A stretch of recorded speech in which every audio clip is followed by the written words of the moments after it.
pasokan mineral. Dan Ketua Umum AP3I Tri Hadi Santoso menyebut bahwa seluruh pelaku usaha tambang nikel, pelaku usaha smelter dan juga pemerintah memang perlu menyatukan visi untuk meningkatkan kemampuan hilirisasi mineral nikel. Dan di sisi lain, AP3I juga percaya 13,19 juta ton biji nikel dari total produksi biji nikel nasional, 15,8 juta ton pada semester 1 ini akan terserap bertahap oleh smelter dalam negeri.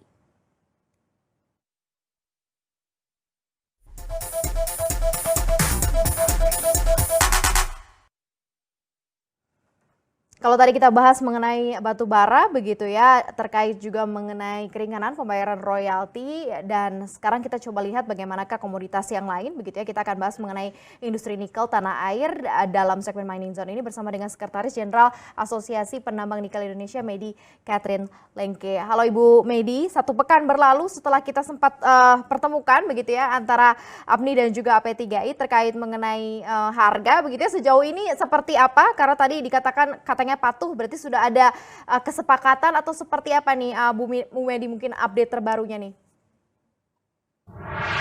Ya, selamat sore Mbak Maria. Jadi sebenarnya setelah pertemuan minggu lalu, saat ini kami sudah dimediasi oleh pemerintah, dan setahu kami bahwa pemerintah saat ini sedang membentuk Satgas ya Mbak ya. Nah, bagaimana mengenai kondisi Satgas untuk pengawasan pelaksanaan HPM, kami masih menunggu SK keputusan Menteri, yang kami sendiri belum tahu apakah SK itu dari Kementerian SDM atau dari Kemenko Marves, Maritim dan Investasi. Satgas HPM ini adalah bagaimana untuk mengawasi pelaksanaan transaksi jual beli biji nikel. Dan sepanjang yang kami tahu, pihak smelter ya mau nggak mau memang sudah harus mengikuti, karena ini sudah menjadi aturan dari pemerintah Republik Indonesia. Mungkin itu Mbak Maria yang bisa saya sampaikan. Kalau dilihat dari sisi based on keputusan itu, Bu Medi, apakah ini cukup adil untuk keduanya? Artinya untuk penambang nikel juga adil, untuk smelter juga adil, begitu seperti apa? Ya, jadi seperti yang minggu lalu saya sampaikan, pelaksanaan transaksi biji nikel berdasarkan harga patokan mineral yang ditetapkan oleh pemerintah setiap bulan, itu sudah sangat amat fair. Fair buat kami, penambang, fair juga buat smelter. Karena harga HPM ini kan masih di bawah setengah dari harga internasional.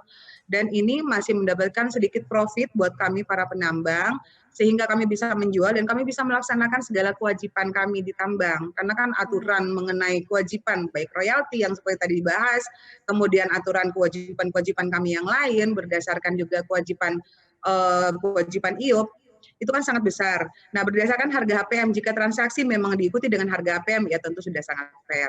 Minggu lalu sudah saya sampaikan bahwa jika harga HPM diberlakukan, itu sekitar profit margin buat kami maupun profit margin buat smelter itu berimbang. Tapi jika transaksi tidak mengikuti harga HPM, kami tentu bukan lagi profit tapi minus. Mungkin begitu. Oke, baik. Kalau tadi kita sempat membahas begitu yang terjadi di komoditas batu bara, terkait juga mengenai keringanan pembayaran royalti, dan tadi diharapkan dengan sangat gitu ya, karena ini sudah sangat mengganggu cash flow begitu ya. Kalau di komoditas nikel sendiri seperti apa? Kalau dilihat dari istilahnya industri yang sedang berjalan ini, Bu Medi? Kalau di nikel sendiri mengenai pematokan royalti kayaknya masih belum ada perubahan ya Mbak ya. Kami masih tetap dibebankan royalti penjualan itu sebesar 10% dan sampai saat ini belum ada perubahan. Nah, Berarti dan tidak cukup. kondisi saat ini teman-teman ya, jadi teman-teman sendiri masih tetap melakukan kegiatan produksi walaupun sebagian besar masih menahan, belum bisa melakukan penjualan ke smelter.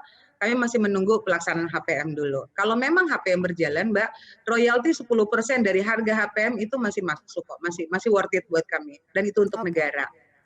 baik. Kalau kondisi atau posisi supply dan juga demand di tanah air seperti apa? Sudah seimbang atau perlu juga diatur lagi begitu dengan persetujuan RKAB, atau seperti apa nih Bu Medi? Oh tentu Mbak. Jadi gini, untuk sampai saat ini tentu posisinya masih over supply ya, karena smelter kan belum seluruhnya bisa berproduksi, beroperasi. Masih banyak smelter juga yang belum maksimal dan belum selesai progres pembangunannya. Saat ini yang tentu kami masih melakukan supply itu hanya ke dua smelter besar yang ada di Morowali, kemudian ada di Konawe. Saat ini juga sudah mulai ada di Halmahera. Kalau yang di Jawa kan hanya smelter kecil ya, dan kami juga agak sedikit berat karena selama ini kalau kami supply ke Jawa itu cost shipping kami kan besar banget, sedangkan harganya sama. Nah, jadi kalau yang di Konawe maupun Morawali kan masih sekitar tetangga atau dekat dengan kami, jadi masih bisa tercover. Mungkin begitu. Jadi kalau oversupply-nya saat ini betul masih oversupply, overproduksi dari kami. Komposisi RKB juga per tahun 2000 per tahun 2000 saat ini persetujuan RKB dari 3 provinsi itu mencapai sekitar 110 sampai 120 juta ton. Yang sampai semester kedua ini baru sekitar 30 juta, belum sampai ya, sekitar 30 juta ton yang baru terakomodir oleh smelter lokal. Jadi masih, sedangkan saat ini sudah bulan Agustus lah. Berapa besar Bu Medi ini oversupply-nya? Kemudian serapannya ini kemana saja begitu ya dari oversupply yang ada ini? Ya, kalau saat ini memang masih oversupply, tapi masih yang tadi saya sampaikan bahwa beberapa teman-teman ya penambang itu masih bertahan untuk tidak melakukan kegiatan penjualan. Kegiatan produksi masih tetap berlangsung, tapi dikurangi. Betul-betul dikurangi. Yang tadinya ada yang melakukan kegiatan produksi per bulan bisa 50.000 sampai 100.000 atau bahkan bisa 200.000 per ton sesuai kapasitas RKB-nya per tahun. Tapi saat ini maksimal hanya 20 sampai 30% aja yang bisa kami lakukan penjualan. Karena ya kembali lagi seperti yang tadi, hanya sedikit untuk bisa mengcover Mbak, bagaimana kegiatan penjualan kami untuk mengcover cost produksi di tambang kami. Baik untuk tenaga kerja, karyawan maupun untuk peralatan, ya hanya cukup untuk di-cover itu aja. Selebihnya kami masih menahan untuk tidak melakukan penjualan. Kondisi cash flow atau likuiditas sendiri cukup aman di industri, Bu Medi, artinya adalah apakah perlu lagi ada relaksasi, perlukah ada keringanan, atau masih bisa cukup berjalan begitu dan bertahan, melihat nanti mungkin di kuartal 3 dan juga kuartal 4 begitu ya, menyelesaikan tahun 2020 ini seperti apa Bu Medi? Ya, kalau sampai saat ini sih kami melihat sebenarnya jika memang apa yang sudah diatur oleh pemerintah diberlakukan fair antara kami dengan penambang, cash flow kami juga sedikit lebih bagus dan lumayan bagus ya dibanding tahun-tahun sebelumnya. Tapi itu jangan dibedakan dengan kapasitas ekspor yang tentu kan pemerintah tentu sudah sangat melarang untuk ekspor raw material. Kami dukung smelter yang sudah berdiri di sini, kami dukung smelter-smelter yang sedang membangun di sini. Anggota APNI juga beberapa juga sedang melakukan kegiatan pembangunan smelter. Nah, cash flow yang akan terjadi adalah kami akan melihat mulai di bulan September atau Oktober perkembangan pelaksanaan Permen HPM. Jika itu betul-betul terlaksana sesuai tugas dari Satgas HPM yang akan dibentuk oleh pemerintah, ya tentu baik dari kami, dari penambang cash flow-nya akan stabil.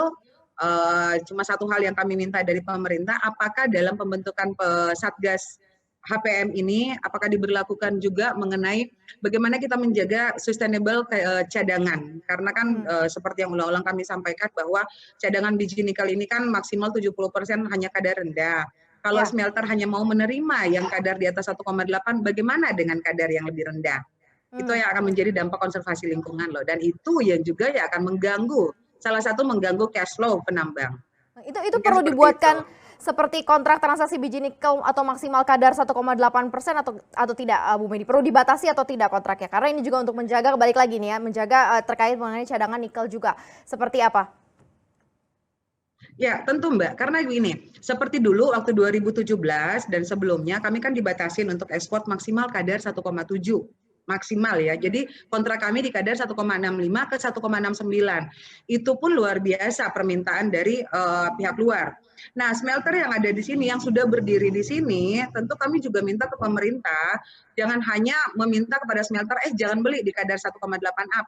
Kondisi saat ini dengan harga yang belum HPM, mau nggak mau memaksa kami harus menjual kadar di atas 1,8%. Semuanya itu di atas kadar 1,8, artinya di kadar 1,9, bahkan ada yang menjual kadar sampai kadar 2%, 2% lebih. Bagaimana nasib kadar yang di bawah 1,8? Jika pemerintah tidak hadir untuk membatasi. Sejauh ini nasibnya seperti apa? Terbuang begitu saja? Ya, betul. Terbuang begitu aja dan sekarang sudah menjadi tumpukan yang luar biasa banyak di areal-areal stockpile penambang ya. Karena kan seperti minggu lalu saya sampaikan, untuk mendapatkan atau untuk menggali kadar 1,8% up, itu kita akan membuang sekitar 2 sampai 3 ton kadar rendah. Nah, kadar-kadar rendah ini akan terbuang percuma. sedangkan ini tuh mempunyai nilai yang tentu jika ditransaksikan tentu ada dampak positif juga untuk negara karena itu berdampak kita tetap membayar royalti dan